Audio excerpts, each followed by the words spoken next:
সুনাগরিক হবে। প্রশ্ন করতে পারো যে সুনাগরিক কারা? সুনাগরিক হলো তারা যাদের বুদ্ধি আছে, বিবেক আছে, আত্মসংযম আছে, তারাই হলো সুনাগরিক।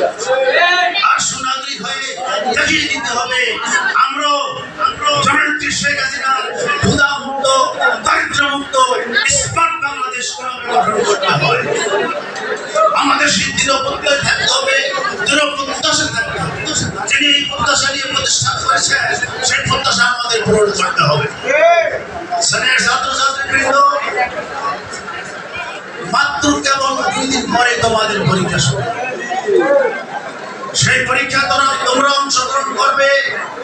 আমি দৃঢ়ভাবে বিশ্বাস করি এই প্রতিষ্ঠানের প্রতিটি ছেলে মেয়ে পাস করবে, বিদ্যান হবে, শিক্ষিত হবে।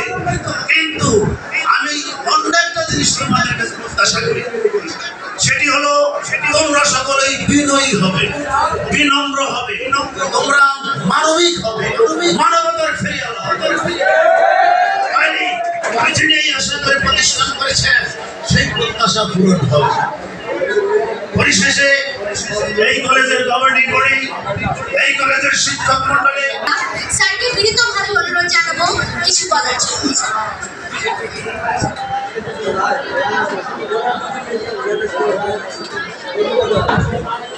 মম এক হাতে মাথা বাঁশের বাঁশরি আর হাতে রণতর্য।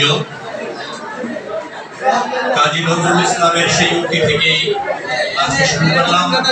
আজকে আমাদের মাঝে এই বেদনাবেদন জনাব মোহাম্মদ মোশাররফ মোর্শেদ, যিনি সারা বাংলাদেশে সম্মানিত ব্যক্তিদের সান্নিধ্য পেয়েছেন, ইভেন বহির্বিশ্বেরও বহু লোকের সান্নিধ্য পেয়েছেন শুধুমাত্র আব্দুল্লাহ আল ইসলাম জাকব মহোদয়ের উন্নয়নের কারণে।